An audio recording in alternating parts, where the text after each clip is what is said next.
소망 없는 세상 속에서 하나님을 아버지라 부를 수 있어서 다행입니다. 오늘도 우리의 아버지 되시는 하나님과 동행하는 하루 되길 원합니다. 다 함께 사도신경으로 우리의 신앙을 고백하겠습니다.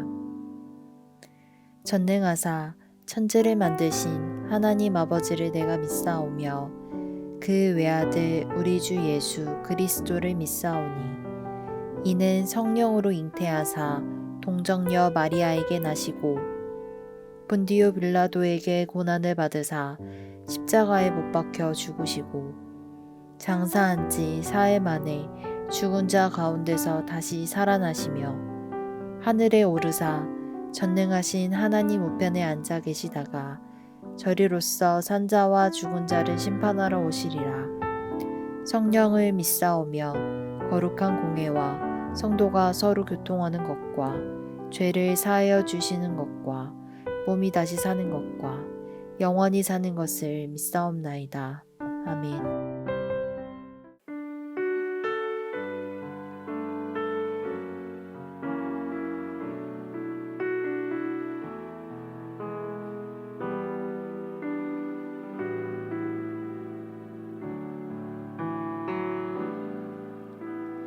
그는 나의 주 아버지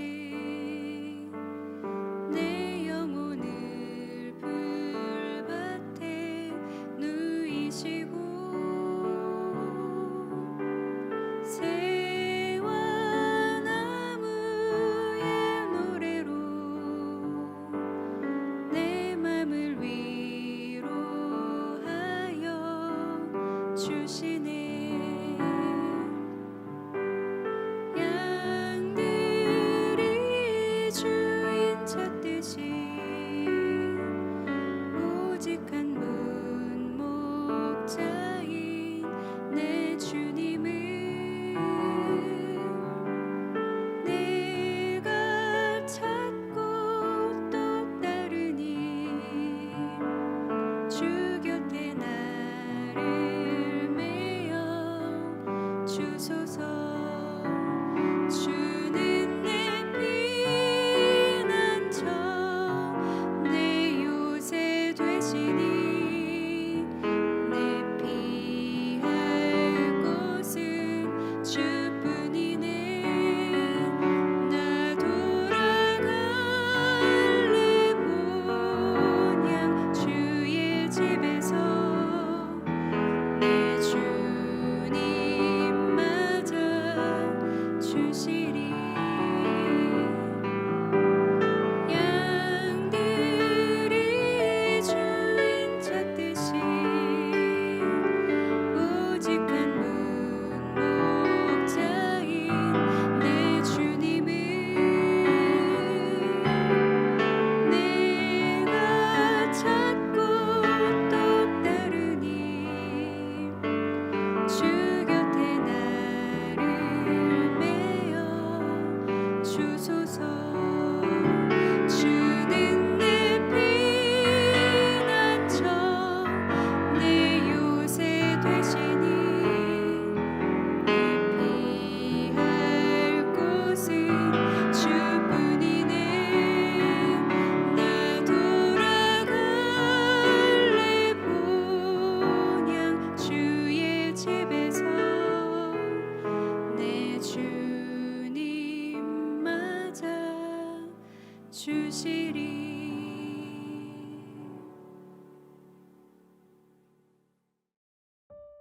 오늘 우리가 함께 나눌 말씀은 예레미야 44장 11절부터 19절 말씀입니다. 그러므로 만군의 여호와 이스라엘의 하나님께서 이와 같이 말씀하시니라. 보라, 내가 얼굴을 너희에게로 향하여 환란을 내리고 온 유다를 끊어버릴 것이며 내가 또 외국 땅에 머물러 살기로 고집하고 그리로 들어간 유다의 남은 자들을 처단하리니 그들이 다 멸망하여 애굽 땅에서 엎드려질 것이라. 그들이 칼과 기근에 망하되 낮은 자로부터 높은 자까지 칼과 기근에 죽어서 저주와 놀램과 조롱과 수치의 대상이 되리라. 내가 예루살렘을 벌한 것 같이 애굽 땅에 사는 자들을 칼과 기근과 전염병으로 벌하리니 애굽 땅에 들어가서 거기에 머물러 살려는 유다의 남자 중에 피하거나 살아남아 수원대로 돌아와서 살고자 하여 유다 땅에 돌아올 자가 없을 것이라. 도망치는 자들 외에는 돌아올 자가 없으리라 하셨느니라. 그리하여 자기 아내들이 다른 신들에게 분향하는 줄을 아는 모든 남자와 곁에 섰던 모든 여인 곧 애굽 땅 바드로스에 사는 모든 백성의 큰 무리가 예레미야에게 대답하여 이르되 내가 여호와의 이름으로 우리에게 하는 말을 우리가 듣지 아니하고 우리 입에서 낸 모든 말을 반드시 실행하여 우리가 본래 하던 것 곧 우리와 우리 선조와 우리 왕들과 우리 고관들이 유다 성읍들과 예루살렘 거리에서 하던 대로 하늘의 여호와에게 분향하고 그 앞에 전제를 드리리라. 그때에는 우리가 먹을 것이 풍부하여 복을 받고 재난을 당하지 아니하였더니 우리가 하늘의 여호와에게 분향하고 그 앞에 전제 드렸던 것을 패한으로부터는 모든 것이 궁핍하고 칼과 기근의 멸망을 당하였느니라 하며 여인들은 이르되 우리가 하늘의 여호와에게 분향하고 그 앞에 전제를 드릴 때에 어찌 우리의 남편의 허락 없이 그의 형상과 같은 과자를 만들어 놓고 전제를 드렸느냐 하는지라. 아멘. 반갑습니다. 오늘 예레미야 44장 11절부터 19절까지를 중심으로 선택이라는 주제의 말씀을 함께 나누겠습니다. 오늘 본문은 애굽으로 간 유대인들에게 주신 하나님의 말씀입니다. 그들에 대한 이해가 조금 필요한데 그들은 그냥 일반적인 유대인은 아닙니다. 그들은 바벨론에 끌려간 사람들이 아니었기 때문입니다. 자, 처음에 바벨론이 쳐들어왔습니다. 그때 대부분의 사람들은 바벨론으로 끌려갔죠. 시드기야 왕과 제사장들, 권력자들, 일반 백성들까지 거의 다 끌려갔습니다.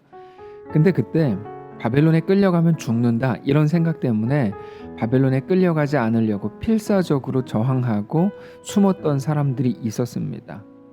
그들은 자기들이 바벨론에 끌려가지 않았기 때문에 당연히 자기들은 복을 받았다고 생각하고 있었습니다. 그러나 예레미야가 그때도 이미 말을 했듯이 바벨론에 끌려가는 게 복이고 끌려가지 않는 게 재앙이었습니다. 자, 당장의 고통으로 보면 당연히 바벨론에 끌려가는 게 더 힘들고 고통스럽습니다. 시드기야는 심지어 두 눈이 뽑혀서 끌려갔습니다. 반면 끌려가지 않으면 그런 고통을 당할 이유가 없습니다.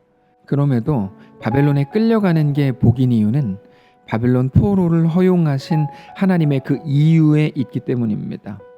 하나님은 그들을 그냥 그렇게 죄악으로 죽어가도록 놔두실 마음이 없었습니다. 그들을 고쳐서 쓰실 작정이셨습니다. 그래서 바벨론은 학교라고 말씀을 드렸죠. 다시 말해서 바벨론 학교를 통해서 자기들이 누군지, 자기들의 유일한 소망은 무엇인지, 하나님은 누구신지에 대해 깊이 생각하고 깨닫게 하시기 위해서 하나님께서 그렇게 바벨론을 허용하신 겁니다. 근데 모두가 바벨론에 끌려간 것은 아니었습니다. 다시 말해서 학교에 안 간 유대인들이 있었다는 거죠. 거기 가면 죽어, 숙제해야 돼, 공부해야 돼, 수학 그런 건 생각만 해도 끔찍해, 뭐 이런 식이죠. 그런 사람들이 학교에 안 가려고 숨어 있다가 권력자들이 다 끌려가고 바벨론 군대도 떠나고 특별히 그다랴라고 하는 성품 좋은 사람이 권력자가 됐다는 말을 들었습니다. 그래서 하나 둘씩 나타나기 시작한 거죠. 그러나 곧 그다랴가 죽었습니다. 다시 말해서 숨어있던 사람들이 그다랴라는 유일한 소망을 보고 밖으로 나왔는데 그 그다랴가 죽은 겁니다.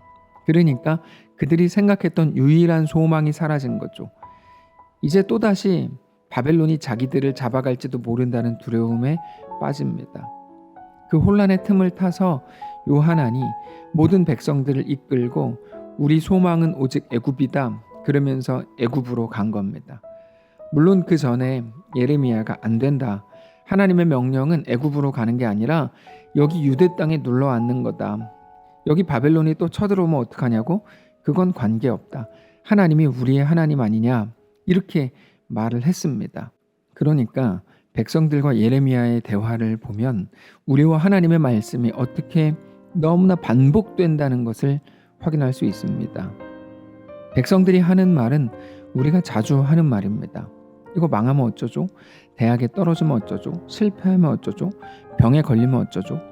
찬송가는 거기에 대고 우리에게 뭐라고 답을 줍니까? 높은 산이, 거친 들이, 초막이나 궁궐이나 내 주 예수 모신 곳이 그 어디나 하늘나라 이렇게 답을 줍니다. 예레미야가 그 답을 준 겁니다. 그런데 백성들은 그런 예레미야의 말을 믿지 않았죠. 아무리 설교를 들어도 믿지 않는 겁니다. 믿지 않았을 뿐만 아니라 자기들은 애굽으로 그냥 갔고 그것도 예레미야까지 잡아서 끌고 갑니다. 오늘 본문은 바로 그렇게 끌려간 자리, 그 애굽에 있던 유대인들에게 주셨던 하나님의 말씀입니다. 너희가 애굽이 유일한 피난처라고 생각하지만 그렇지 않다. 너희가 두려워하던 모든 칼과 기근과 전염병이 애굽까지 따라갈 거다. 그 말은 애굽인지 유대 땅인지 바벨론인지가 중요한 게 아니라 오직 하나님만 너희의 피난처요 소망인 것을 왜 모르냐 이런 말입니다. 그게 지난 본문부터 오늘 본문까지 이어지는 말씀입니다. 11절입니다. 그러므로 만군의 여호와 이스라엘의 하나님께서 이와 같이 말씀하시니라. 보라, 내가 얼굴을 너희에게로 향하여 환란을 내리고 온 유다를 끊어버릴 것이며 내가 또 애굽 땅에 머물러 살기로 고집하고 그리로 들어간 유다의 남은 자들을 처단하리니 그들이 다 멸망하고 애굽 땅에서 엎드러질 것이라. 그들이 칼과 기근에 망하되 낮은 자로부터 높은 자까지 칼과 기근에 죽어서 저주와 놀램과 조롱과 수치의 대상이 되리라. 내가 예루살렘을 벌한 것 같이 애굽 땅에 사는 자들을 칼과 기근과 전염병으로 벌하리라. 자, 근데 그렇게 되면 어떻게 됩니까? 너희는 애굽으로 가면 지금은 좋아서 갈지 몰라도 곧 너무너무 돌아오고 싶어 할 거다. 근데 거기서 못 돌아온다.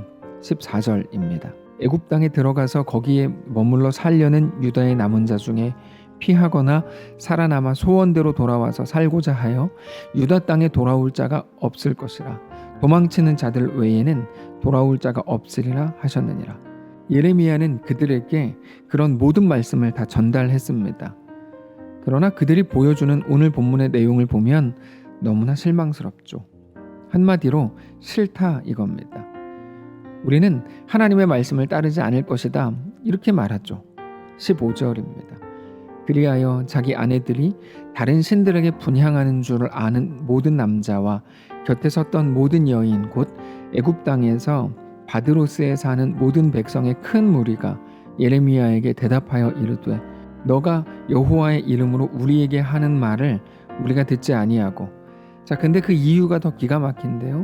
자기들은 이미 하나님의 말씀을 듣지 않고도 먹고 살만하기 때문이다. 그게 그들의 이유였습니다. 하나님의 말씀을 어겼어도 우리는 괜찮던데 아무 일 없던데 이런 거죠. 17절입니다.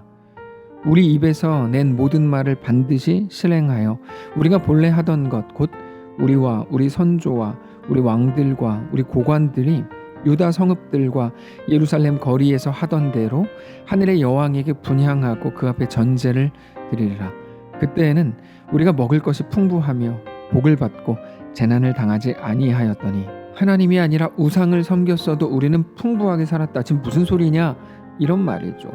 그러면서 자기들이 고통을 당하는 것은 오히려 우상 숭배를 멈춘 이후로부터였다 이렇게 말합니다. 18절 우리가 하늘의 여왕에게 분향하고 그 앞에 전제를 드리던 것을 패한 후부터는 모든 것이 궁핍하고 칼과 기근에 멸망을 당하였느니라. 자, 오늘 본문은 우리에게 아주 깊은 질문을 던지는 중입니다. 우리의 신앙이라는 게 과연 뭐냐는 거죠. 당장에 먹고 사는 문제, 당장의 자존심의 문제, 고통의 문제, 아픔의 문제, 어떤 결핍의 문제를 해결하는 게 신앙의 본질이라고 믿느냐? 이렇게 묻고 있는 겁니다. 신앙은 그런 거 아니라는 거죠. 근데 그러고 보면 우리가 요즘에 지속적으로 나누고 있는 이 말씀들이 우리에게 무엇을 말씀하시는지를 잘 기억해야 합니다. 당장 눈앞에 있는 것들에 좌우되는 게 얼마나 연약한 건지를 끊임없이 말해주고 있는 거죠. 다 눈앞에 보이는 게 전부라고 믿는 거예요. 내가 지금 힘들다. 내가 지금 외롭다. 내가 지금 고통스럽다. 내가 지금 속상하다. 내가 지금 아프다. 내가 지금 어떻다. 이게 꽉 차 있는 거죠. 하나님이 그런데 우리에게 말씀하시는 거는 너가 온전한 백성이 되기 위해서 바벨론으로라도 가라 이거거든요. 근데 그들은 끊임없이 무슨 말을 합니까? 바벨론 가면 힘들어요. 거죠. 답답한 겁니다. 너무 어린아이 같은 태도를 계속 보이는 거죠. 바벨론 가면 힘들어요. 지금 내가 뭐 어떻습니다. 이 말만 계속 되뇌고 있는 거야. 하나님은 아니다. 너 바벨론 70년 갔다 와야 온전한 사람 된다. 그래야 온전한 하나님의 백성이 된다. 그들은 그런 것에는 관심 없죠. 그러니까 우상 숭배를 하는 겁니다. 내가 우상 숭배를 했는데 아무리 그렇게 해도 아무런 어려움이 없던데요. 이 말을 하는 거거든요. 혹은 내가 우상 숭배를 멈추니까 그때부터 궁핍해지고 힘들어지던데요. 그러니까 바로 앞의 모습밖에 보지 못하는 그들의 모습이 이 땅에 지금 사는 많은 그리스도인들의 모습과 너무나 닮았다는 거죠. 당장 처음에 바벨론이 쳐들어왔을 때 하나님께서 예레미야를 통해서 끌려가라. 거기 가도 안 죽는다. 아니 거기에 가야만 산다. 이렇게 끊임없이 말씀을 주셨음에도 불구하고 어떤 이들은 당장의 고통이 더 클 건데 하나님이 우리를 고통스럽게 만든다는 게 말이 되냐? 이런 식으로 생각해서 끌려가지 않으려고 발버둥을 친 겁니다. 눈앞에 있는 것들과 그러나 하나님의 약속은 달랐죠. 그들은 당장 눈앞에 있는 것들로 모든 일들을 결정하려고 했지만 하나님은 하나님의 약속을 근거로 모든 일들을 우리 가운데 행하십니다. 바로 그겁니다. 그것이 오늘 우리에게도 동일하게 주어지는 도전입니다. 눈앞에 있는 것들과 하나님의 약속 중에서 무엇을 선택하겠냐는 거죠. 사랑하는 성도 여러분, 오늘 하루가 시작됐고 이번 한 주가 우리에게 열렸습니다. 무엇을 바라보시겠습니까? 하나님의 약속을 끝내 붙들게 되시기를 바랍니다. 오직 우리 주 하나님이 누구신지, 우리 가운데 어떻게 행하셨는지, 어떻게 예수 그리스도를 보내셔서 우리를 구하셨는지 기억하시고 우리 앞에 일어나는 모든 일들과 모든 상황들 속에서 온전히 하나님을 붙들고 약속을 붙든 자로 강력하게 세워지시기를 주님 이름으로 축복합니다. 우리 한번 기도하겠습니다. 살아계신 하나님 감사합니다. 이번 한 주 오늘 하루 우리에게 또 허락하시니 감사합니다. 말씀을 붙들고 당장 눈앞에 펼쳐지는 모든 일들을 통해서 모든 것들을 결정하고 하나님에 대한 내 마음까지 그렇게 쉽게 표현하지 않게 하시고 온전히 하나님만을 믿음으로 하나님의 약속을 붙든 자들로 이 땅을 넉넉하고 담대하게 살아내게 하옵소서. 그렇게 예수 그리스도를 보내신 하나님의 놀라운 사랑을 십자가를 통해 확인하며 그렇게 또 주님과 믿음으로 동행하는 우리 모두의 삶이 되게 하옵소서. 감사드리며 살아계신 예수님의 이름으로 기도합니다. 아멘. 사랑하는 성도 여러분, 하나님께서 오늘 하루를 우리에게 허락하셨습니다. 이번 한 주가 오늘로서 또 시작이 됐는데 이번 한 주를 살아가는 동안에 온전히 하나님을 바라보고 주님과 믿음으로 동행하는 귀한 우리의 삶이 되시기를 축복합니다.